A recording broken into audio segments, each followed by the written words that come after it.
War may sometimes be a necessary evil, but no matter how necessary, it is always an evil, never a good, declared Jimmy Carter when he accepted the Nobel Peace Prize in 2002. We will not learn how to live together in peace, by killing each other's children, he lamented. I am not quite a pacifist. The spirit is willing, but my flesh is weak, but I am close to being one. I can imagine circumstances where it would be justified to take up arms, but I cannot think of a single war during my lifetime that can be demonstrated to have been worth the terrible cost. I readily concede that just as individuals may need to defend themselves from bullies, I have personal experience from the third grade after enduring 10 months of bullying before I punched back and it stopped. Just as on the childhood playground, nations may need to defend themselves from aggressors. But a righteous defense doesn't justify the war itself any more than my bully justified my hitting him back, even when it's a legitimate reaction to aggression. Every war in human history has had at least one side, and often both, that cannot claim to have been justified in their actions. Sometimes there's a kind of a mutual destruction involved. And while it seems true to say that passive inaction in the face of grave evils and injustices may be an even worse injustice than war, that doesn't obviate the fact that war is always evil.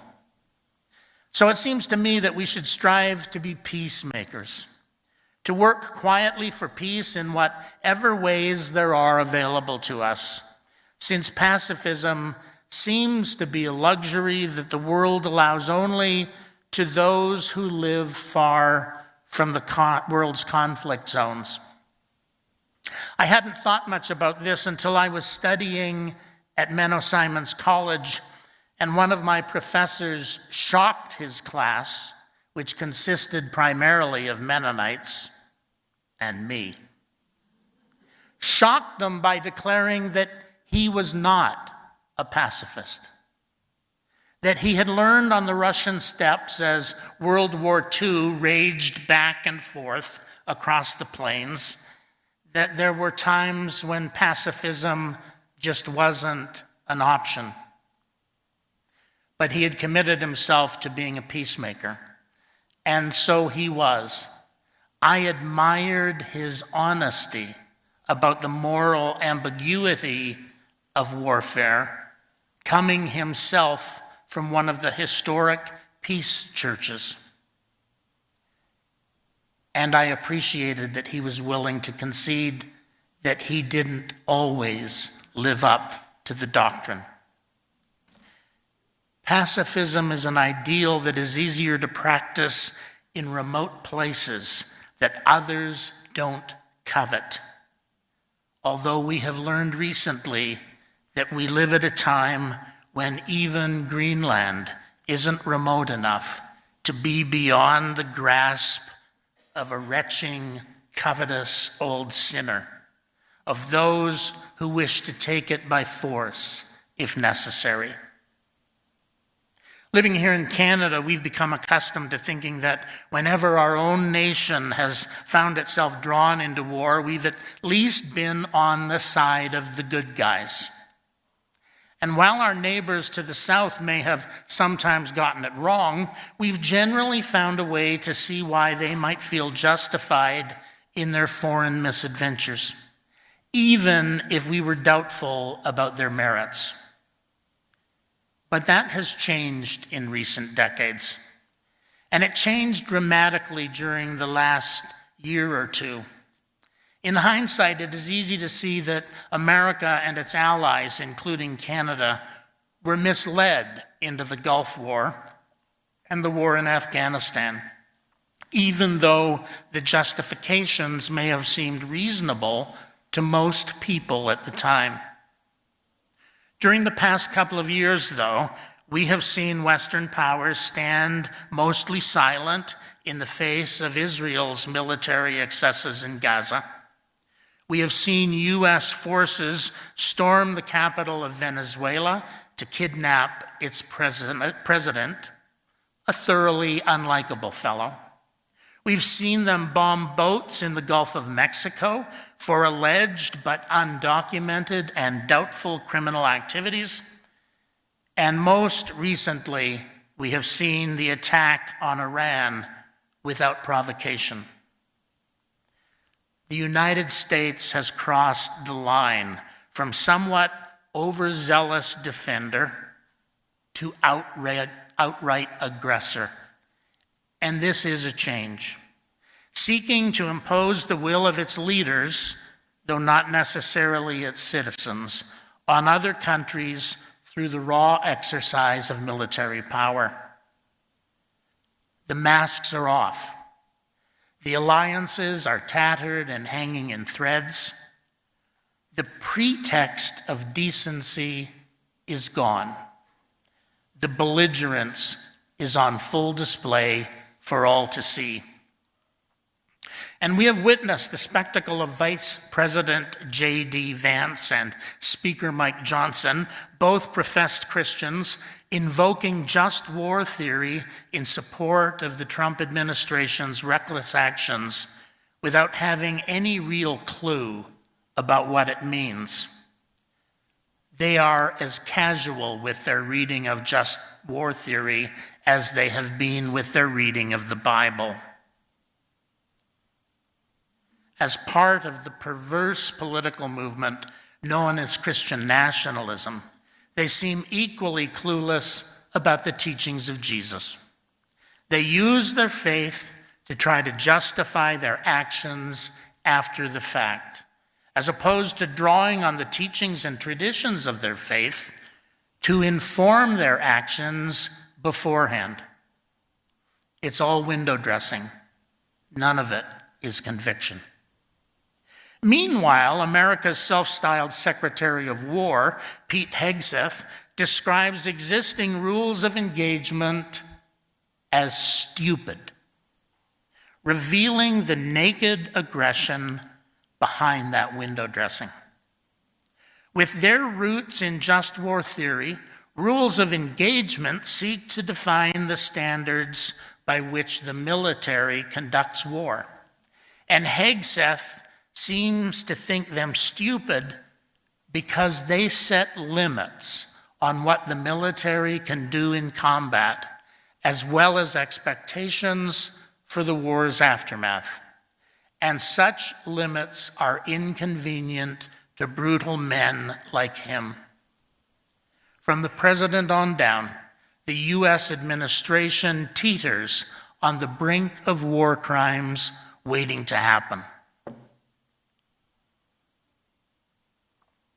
Their exploitation of doctrine as a convenient excuse did draw some momentary media attention to just war theory, but you might have missed it.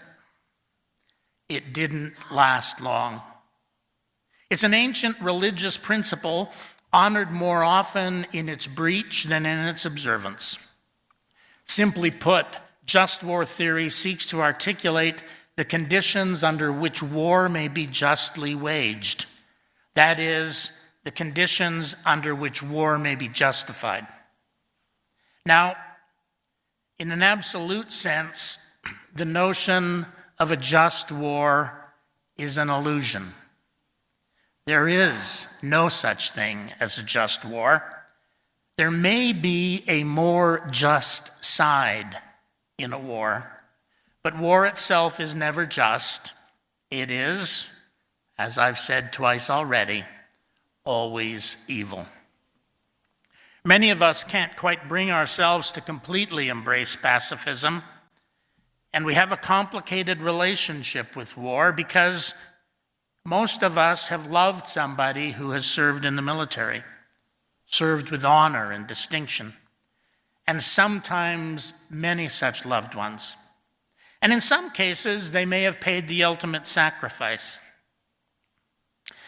And if we haven't enjoyed a personal connection with a soldier, something I would recommend to all of you, we may have admired a political leader or a historical figure who distinguished themselves in wartime. We naturally admire their service and their dedication. And this may lead us to be circumspect about what we say, even if we may detest the fact of war itself. It's complicated. It's more complicated than simple labels allow. Looking back in history, it's possible to find discussions of just war or righteous war in the philosophies of China and India. But our modern ideas of just war, which inform international humanitarian law, can be traced back primarily to the teachings of three saints: Ambrose, Augustine, and Thomas Aquinas, who were in turn influenced by the Greek and Roman philosophers before them, especially Aristotle. That's pretty august company for me to seek to argue with this morning, and so I will restrain myself. It was Aristotle who argued that war must always be a last resort, which seems like a good idea to me, and that its sole legitimate purpose was defensive, aimed only at restoring peace. In this, I thoroughly embrace the Greek notion of just war, rather than how it developed in the hands of Christian saints. Later Roman thinking expanded the understanding of defense to include retaliation for pillaging and violation of treaties. Building on the philosophers, Ambrose limited war to defense and the punishment of wrongdoing, while maintaining that enemies must always be treated with mercy. Augustine went further by articulating 4 conditions that must be met for a war to be considered just. Firstly, there must be a just cause, which includes defense, protection of others, or redress of serious wrongdoing. Secondly, those waging war must have legitimate authority. That is to say, only the civil authority may wage war, not private individuals. Thirdly, war must be pursued with the right intention. That is, guided as closely as possible by goodness and proportionality, not revenge, anger, or greed. Imagine sitting down leaders at the table or pushing them into the corner and saying, you know what? If you're going to go to war, that's fine, but do it after you've gotten over your anger. I wonder how many wars would begin in such a circumstance. Finally, war must be a last resort, and its ultimate goal must be the restoration of peace. This is the paradox of just war theory. Thomas Aquinas refined Augustine's conditions further, presenting them more systematically while emphasizing the need for restraint in the use of violence. Now, the Renaissance scholar and humanist Erasmus considered just war theory to be a smokescreen, believing that princes of his era invoked it to try to justify their oppression of others while extracting resources from their own subjects to pay for it. And that's precisely how it's being used today. Erasmus believed that war is inherently wrong, that it is forbidden in Christian teachings, and that because just cause is inevitably claimed by both sides in any armed conflict, the theory is functionally worthless. In order for us human beings to commit ourselves personally to the inhumanity of war, we find it necessary first to dehumanize our opponents, which is itself a violation of the beliefs of all religions, according to Jimmy Carter. Once we characterize our adversaries as beyond the scope of God's mercy and grace, their lives lose all value. So do our own. We deny personal responsibility when we plant landmines, and days or years later, a stranger to us, often a child, is crippled or killed. From a great distance, we launch bombs or missiles with almost total impunity and never want to know the number or the identity of the victims. This is modern warfare, a kind of coward's game. The cynical and calculated decision to attack Iran sought to take advantage from such great distance, both geographically and philosophically. We've spent decades dehumanizing the Iranian people. And it's easy to loathe a heavy-handed theocratic regime that has dominated that country for most of our lifetimes. And it's not hard to imagine Donald Trump, a supreme narcissist, didn't compare that region's unpopularity with his own. Credible reports in the media suggest that Benjamin Netanyahu tried to bait previous presidents into joining him in war against Iran, but it took someone as vain, as ignorant, and as foolhardy as the current president to do so. It was going to be 2 weeks long. Remember that? 8 weeks ago? Or is it 9? 2 weeks long because everything in Donald Trump's life is 2 weeks from now. The current episode of reality TV and the next episode of reality TV. That is his attention span. Yet here we are. The United States currently has a president whose sole familiarity with war and life in general comes from the movies. And he is currently pursuing his war with Iran, which seems clearly illegal under both international law and, since the 60-day mark passed a few days ago, the laws of the United States, as though it were some idiotic reality TV show. But there's nothing that's realistic about reality television, although the consequences for the people at the other end of the bombs is very real. The president and his cronies deal in dehumanization of others on a daily basis, and they value life so little that they seem to think it's worth going to war, not for a just cause, but to boost popularity ratings. It hasn't worked. It's easy enough to get just war theory wrong, or to allow it to separate us from our humanity. A couple of years ago, I heard an eminent theologian in this city, whom I like and admire, profess an understanding of Augustine's position that struck me in the moment as pure sophistry.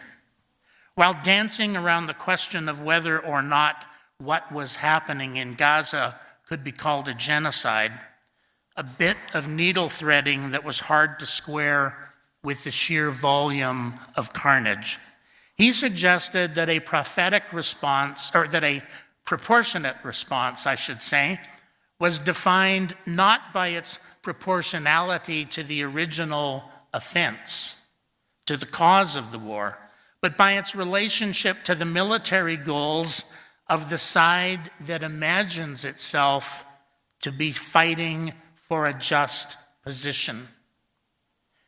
You can see the slippery slope of that argument. While it may appear to fit Augustine's theory on the surface, I'm confident that the saint himself would protest if he were around to do so, since the military goals cannot exceed the other limits he articulated. The extermination of an enemy is not a legitimate goal. It is a criminal goal.